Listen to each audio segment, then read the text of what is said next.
So we've got the two papers today, and then both of them are sort of done by in groups. I mean, and the first paper will be presented by our convener, Wayan Arka, with Putu Eka Guna Yasa, and then with Dr. Ni Wayan Sumtri, and with Nyoman Sutarsa. Yeah, and now, you know, the floor is yours, Wayan. Thank you, Nara. Yeah, this is a small preliminary study that we have done. It's a collaborative work between me, linguist, and philologist Putu Eka and Wayan Sumtri, and Nyoman Sutarsa from medical science. So we look at ancient texts, the content of ancient texts in this particular case, Rogha Sanghara Gumiand, a lontar palm leaf text, and see to what extent it's relevant in contemporary context when we talk about language, health, and well-being. Let me move, okay. So what is Rogha Sanghara Gumiand? So it's, you know, word for word here, disease destroy earth. So the manuscript means world-destroying diseases, okay?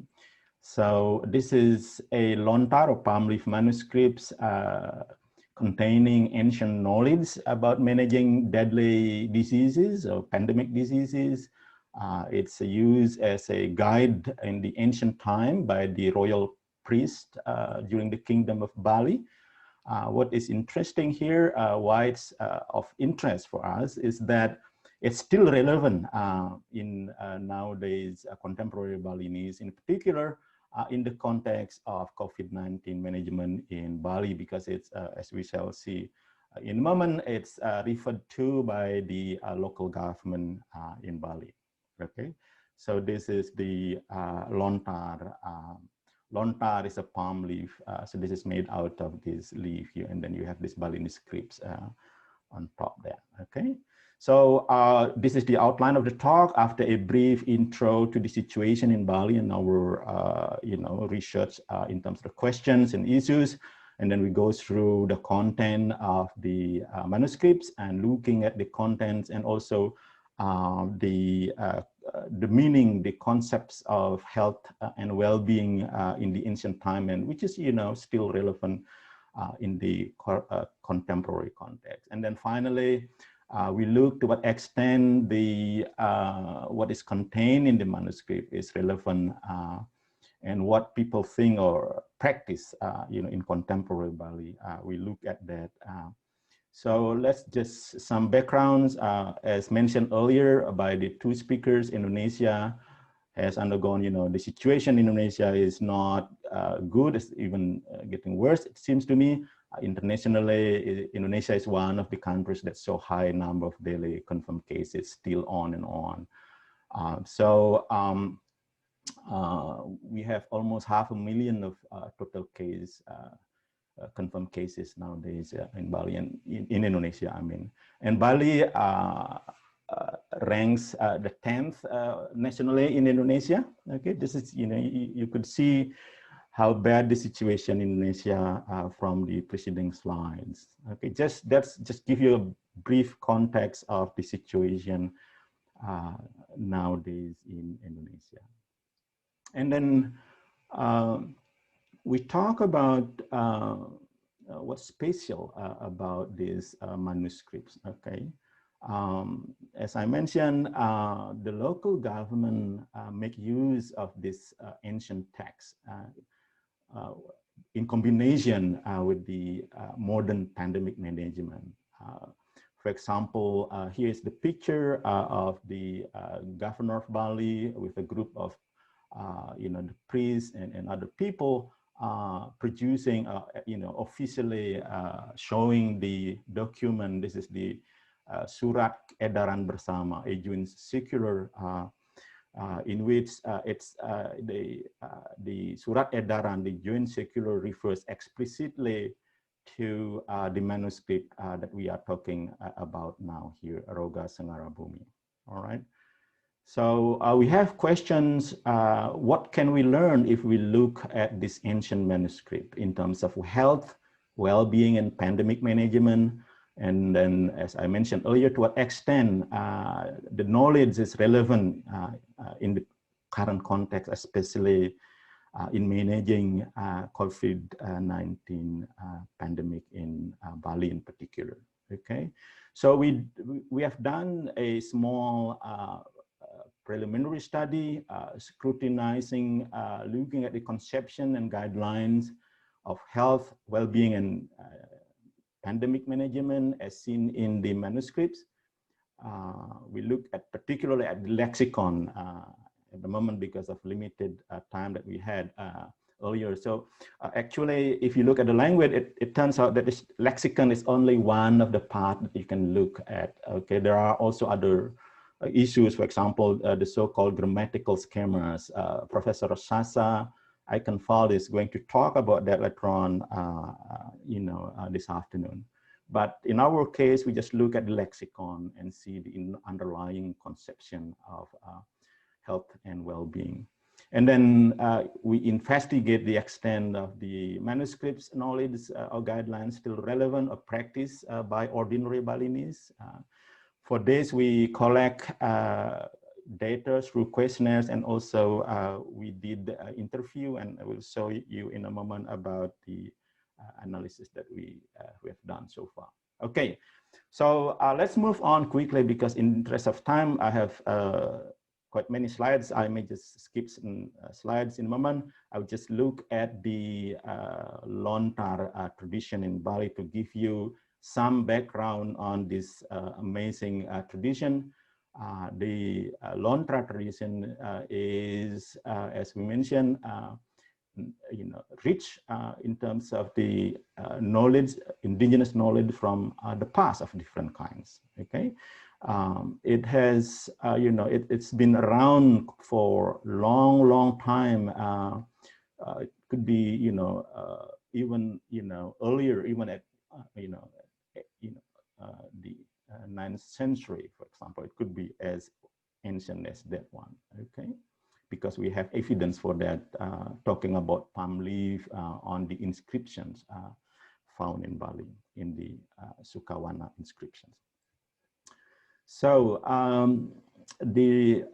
it's more than simply written tradition in contemporary Bali. It's certainly rich in terms of the information contained in the manuscripts, but overall, lontar tradition also has social pedagogical functions, and also it's part of verbal arts, for example. Here you have the competition of the verbal art, the so-called mababasan. Okay, so lontar reading with particular song, with particular melody.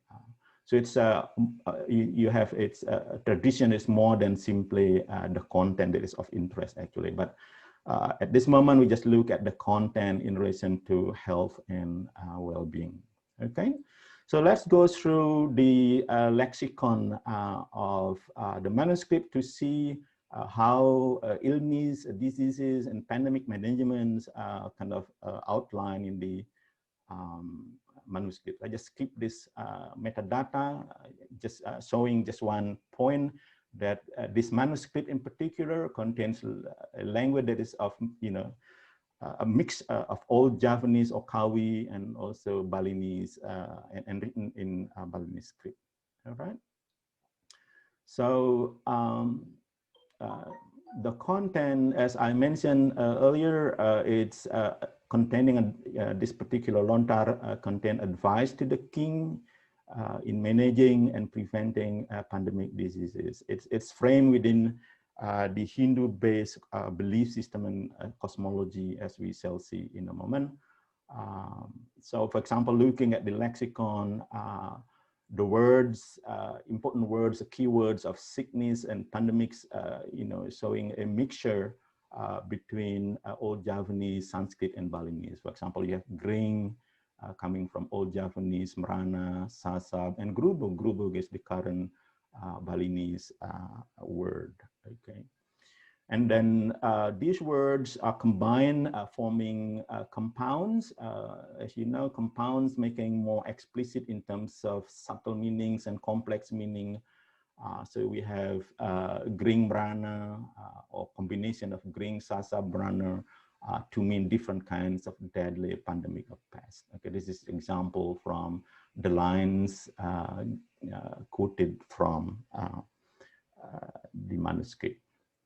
Okay, and the important thing about the conception of health and well-being, the key word for well-being seems to be, in this manuscript, Rahayu, and also is still used in current contemporary Balinese, is broader than the word well-being, because Rahayu means a peaceful, good, well-balanced in terms of physical, mental, or spiritual health or condition. It's more than that. It also includes something about social,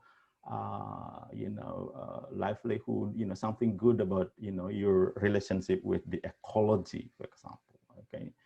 So you have that word broader in meaning than just simply well-being. And then on the conception of sickness, it should be understood as, part of this Balinese cosmology. Sickness or pandemic is conceptualized as, part of this disturbance or imbalance because of the pollution caused by human. Pollution in the broadest sense, not only in physical sense, but also including spiritual sense, okay? So this is Besakeh Temple located in Eastern Bali. The Besakeh is called the Mother Temple in Bali. It plays a crucial role in already from the ancient past, in the ancient time, where, the supreme gods are supposed to be here supervising or looking the well-being of the Gumi, or the Earth, the planet here, especially here in Bali. Okay, so the idea is that gods dislike polluted, unholy places. Okay, and then when you have this polluted places, then you have a lot of bhutas. That's the key word, the idea of bhuta. Okay, bhutas, the element or kind of demon or unseen spirit. So viruses, bacteria, whatever that cause sickness are, they are conceptualized as bhutas, something unseen causing a problem. Okay. And in contemporary Balinese, and also I think in ancient time too, so part of bhutas are conceptualized like this demon, and you have this visualization during the Ngurupo. Ngurupo is the ritual before the silent day in Bali. So in the manuscript, bhutas are, the unseen forces, spread like wind and poisonous fire, causing suffering and death, for example. So there are lines showing that one, okay? And then the manuscript also talk about different kinds of diseases. It talks about pandemics in the time of Kali, where the world is is chaotic, is in chaos due to the human, because human behave badly. It also talks about regular cycles and diseases. Okay, so it's quite it's not only talking about pandemic; it also talks about different kinds of diseases. And just mention briefly, and I just skip this one about the causes of sickness and pandemics. According to the manuscript, it's just because of this pollution caused by human, and then bhutas occupying the spaces. Gods, the Dewa, leave the places, and you have problems. Okay. So these are the lines from the manuscript, for example, about particular bhutas or the characteristic of the unseen forces that, you know, that cause problems. Okay.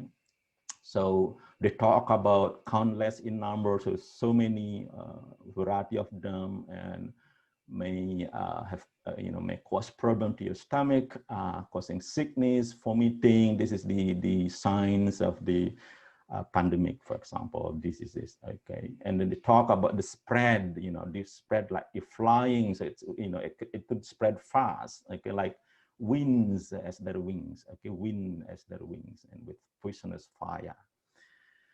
You have also lines saying, you know, the Buddha can be big, it can be small, it may appear in different forms, you know, so in different kinds of food, for example, so, you know, infiltrating different kinds of food. So you see, so I think the basic idea is, and as you see, the conception that if you have viruses or bacteria, you couldn't see something, you know, it could be part of the food that you eat, something that is relevant to something is already observed in the ancient time. Okay, and then let's move to the management, you know, pandemic management as outlined in lontar. As I mentioned earlier, it should be understood as part of this embedded conception in the Balinese Hindu cosmology about the signs and causes of pandemic diseases. Okay, so the manuscript talk about the signs of the pandemic. Okay, and the idea of the, you know, the goal of the management is to maintain or restore the clean and healthy environment of balanced ecology to achieve the kerahayuan. So remember that I talk about rahayu, the root of this word is rahayu, okay? So the kerahayuan is a noun nominalized by ke and an, so the root is kerahayuan. So it has a broad meaning. It means physical, social, mental, spiritual well-being, okay? That's the goal of the management, all right, according to this ancient manuscripts. However, it's, you know, it talks a lot about how you achieve that goal through different kinds of rituals, okay? So it talks about guru piduka, pecaruan, pelukatan, to be done individually by, you know, by people at home or collectively by the community, or now also we see the practice by, you know, across, people in Bali, across Bali, okay? To our surprise, the manuscript does not mention any traditional medicine for disease treatment or disease control. You know, given that this is a manual, a guide for, you know, the royal priest, so it should be then understood in the context of royal priest to give advice in terms of the role of the priest, something to do with the spiritual side of the matters during the ancient time, okay? And also because in Bali you have a different lontar that deals with this traditional medicines, okay? So when they talk about general science, they talk about, for example, different kinds of warning, including, for example, if you have blood of unknown origin is found in public spaces, or if the king's royal temple suddenly, for example, damaged by a falling tree, a big tree, or fire, okay? So this kind of what seems to be non-scientific, you know, conception must be understood in the context of local belief in the ancient time. They try to make sense of what's going on and providing natural, you know, explanation for that. But you know, while this is, you know, something that could be non-scientific, and you know, but even in current context, still part of the local belief system in contemporary Bali. So we have evidence from our questionnaires when we ask people to what extent they believe that something is bad coming, and you have this warning, whether you believe that something you know, bad coming, then you are warned by God in one way or another. To our surprise, so, you know, around 83% people still believe in that. Okay, you know. So that's interesting. Another, as I mentioned earlier, we have pandemic management mentioned in the manuscript through different kinds of ritual. Malukat is one of the rituals. So malukat is it's lukat, come from lukat. It's cleansing. So physically you do physical cleansing, clean your body. So this is understood, if you have bacteria or whatever, you have to do cleansing. So physical cleansing, but malukat is more than physical cleansing. So the idea is to cleanse, purify not only your physical body, but your also spiritual body. Okay, so this is malukat. They also talk about charu, pecaruan. This is the sacrifice, sacrifice to Buddhas in particular, because they talk about unseen forces. So you want to please that unseen forces, the Buddha, so that they wouldn't disturb you. So the idea is to prevent further sickness, diseases, or misfortune, whatever. Okay, so there are lines about that, how you do that, and what is the reward if you do it properly. Okay, the reward is that all Buddhas, all the bacteria, all the diseases will be scared away. All right. So I just skip this Guru Piduka in the interest of time. Wayan, would you mind wrapping up, please? Sorry, how many more? Probably 2 more minutes and 2 more minutes. Okay, so they not only talking about spiritual management, but also physical, something like quarantine. The manuscript talk about that. They also talk about immediate burial. Immediately, if you have somebody who's dead or die, because of the pandemic, you have to immediately bury them, and not really using this mass gathering, ngaben, for example. Okay, so in terms of the contemporary context, we collected the data and asking, for example, to what extent, for example, ritual and prayers play a role in, if you have problems, if you have sickness, 100% believe in the power of prayer or rituals to help their well-being. Okay. So one of our interviewee who just recovered from COVID-19, he talked about how praying, by praying, give him psychological strength not to give up, avoid distress. This is still consistent with the modern finding in research, that there is a relationship between religious commitments and the immune system in your body. Okay, so if we ask people to what extent they believe that sickness could be due to unseen forces, like spiritual reason for that, many people still believe in that. 93% believe in that. And with COVID-19, do you think that it's caused by Buddhas? Okay, let's drop. Okay, because we already know that COVID-19 is not caused by Buddhas. So drop that. But there are still a portion of people who believe in that. It's interesting.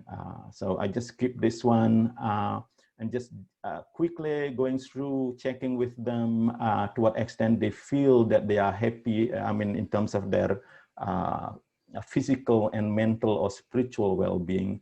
So almost all of the respondents that we checked said that they have good balance between physical and mental well-being, and the reason for that almost Balinese, almost all of the Balinese say that something to do with God's blessing and because of their prayers, and a combination of that. Okay, interesting finding, confirming that Balinese mostly they are highly spiritual people.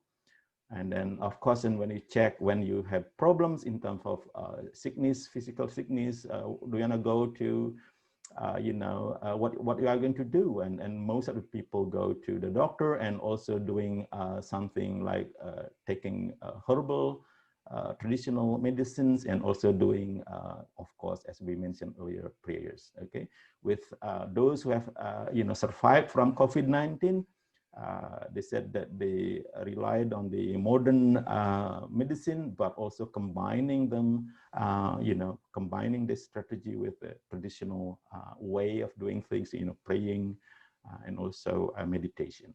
Right. So conclusion, the lontar, the manuscript contains rich information about managing a pandemic, but mostly from spiritual sides, but it also contains information about, quarantine, immediate burial, for example. It's restricted content. It's understood in terms of this role as a guide for the royal priest, for the king, okay? And checking with the Balinese, ordinary Balinese, most of them continue practice, practice ritual as, the Balinese in the old time. Okay, and we check their balance in terms of mental, physical well-being. So it seems to me that this unique Hindu-based spirituality, of them play a significant role in managing and gaining this balance, psychological resilience, given the complex issues currently. Okay, so they combine the traditional and modern approaches when it comes to health and well-being. So future research, we investigated so far in terms of the lontar, or just particular one lontar. We plan to do more, looking at specific lontar that deal with alternative traditional medicine. We also look at the competition dynamics between modern biomedical knowledge and ancient text, traditional knowledge. They're competing, and not only in Bali, but as Marta, for example, and other speakers yesterday talk about this in China and Mongolia, so we have this competing dynamics, and it seems to me that the traditional knowledge appears to have lost their authoritative power, but still ordinary people rely very much on this traditional knowledge. Okay, so that's it. Thank you.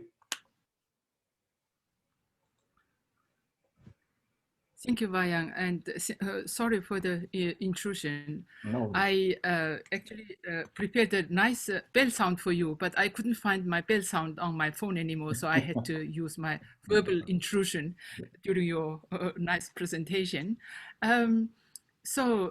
Okay, now any questions? We are a bit, sort of behind time, but yes, so probably quick questions and quick answers. Yeah. Yes, please. There are questions in the chat box. So by Alisa, can you just say your question? Yes, that would be okay. good too. Yeah. Hi. Thank you so much for that presentation. Actually, I'm keen in the question in the text box, but in the interest of time, I might just sort of focus on something that I'm really interested about, that I tend to ask a lot of researchers when they are measuring mental health outcomes. I'm just wondering, in terms of how you decided that there was really positive mental health and well-being in the Balinese population that you were surveying. We've been doing a lot of work across ethnic groups in measuring mental health and well-being, and finding that there are very different responding patterns. Mm-hmm. And so certain ethnic groups have a preponderancy to not divulge when things are going wrong, or over divulge. We do have the results of the Balinese in one of our studies, but we haven't looked at them specifically. So I'm just wondering how you might have measured that, and how confident you are that there wasn't a sort of positive bias. The other question is just a general comment that I'm excited by your work. It looks great. It looks really fantastic, looking at the text and how that applies to what's happening now. I think there's a lot of potential really in terms of to extend it and sort of, join hands with a lot of academics across different religious lines, and looking at religious and Indigenous texts, and how these might have lessons for the communities, the relative communities, about how to handle the pandemic, and how this might actually bolster public health messaging. So it was just a general comment on, this is great. Have you got any sort of desire to kind of extend this work across religious and other ethnic group lines? Thank you. That's great question. So the first question on how to measure, and as I mentioned, this is a preliminary study, and we did it in a quick time through our busy time, and so we, as I mentioned, we designed a questionnaire, like kind of, you have this open kind of, what you think about your mental health. Are you happy with your current mental health? I could give you the questionnaire, but you have this graded, from very happy with my, my mental health, and then you have this open question as well, and comment. Okay, so that might be kind of very crude to begin with. Okay, but we are, open to suggestions. That's one thing. Another thing is that we look at, we have 34 people, we try to balance between the urban people and people in the rural Balinese, and given the short time, we definitely need more people to be more representative, but I don't think the current data is representative, far far from that, but at least give us some clue to see.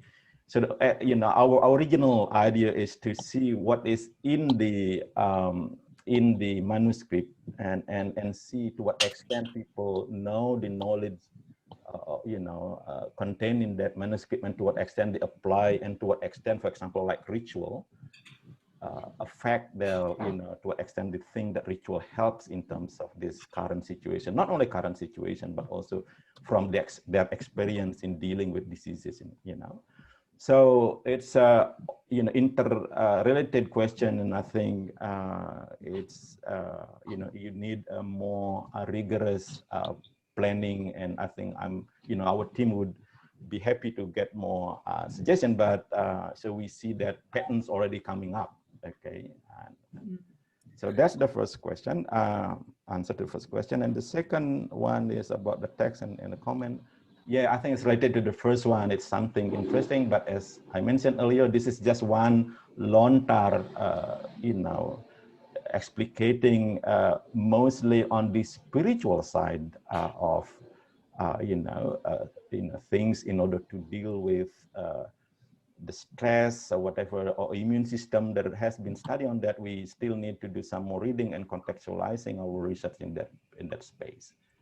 Nyoman, do you have any additional comment on that? Yeah. So certainly there is a positive bias, Eliza, in terms of, because the way we're collecting the psychological well-being is so crude in this research, and it's not standardized methods to really assess the mental health well-being of the current participant. And however, what interesting from this study, the small survey that we do, if we put spiritual and ritual into context, so that's actually helped them to feel better. So in a Balinese context, rituals as well as spiritual connection is actually a protective factors. So when we talk about well-being, so especially psychological well-being in this context. So yes, so this one is a crude survey, so it's not represent the actual situation of the mental well-being of the Balinese. Yes, so there is, of course, there is a positive bias in that sense. At the moment it's just Balinese. In Bali, definitely, you have non-Balinese and non-Hindus. Okay, so if you put that in, adding that variable in Bali, that would create another, layer of complexity in your research design, I suppose. Okay, so we've got another question from Carlina, and then also from Wayan. So Wayan, would you mind, putting your question in brief, and then the answer, please, short, please. Brief, yeah. Okay, thank you for the time. Pak Arka, I wonder, I do believe that the text explains about what you should do when the pandemic is happened, or how to cure yourself, like Malukat and so on. I wonder, is there any prevention information about what we should do in our social life in accordance to avoiding the pandemics in this manuscript? For instance, maybe in our daily life, as what you said, that we should bury the deceased one, it is after the disease. But is there any preventions how to avoid such a grubog and pandemic in the manuscript explained? Thank you. Yes, I just mentioned earlier. So we have different sort of rituals, including Guru Piduka, whatever. Is also Opacharwan. Is also so the manuscript, as I understand it, you know, once you see the signs, the warning, you have to do particular rituals. So the ritual is the way to prevent, okay, before coming. So the manuscript tells you about different sort of signs, and then do particular ritual to avoid that one. So this kind of management should be understood within this Balinese Hindu-based cosmology, I suppose. Mm. I think we are running out of time. Nara, I'm very yes. Thank you. Yes, thank you very much for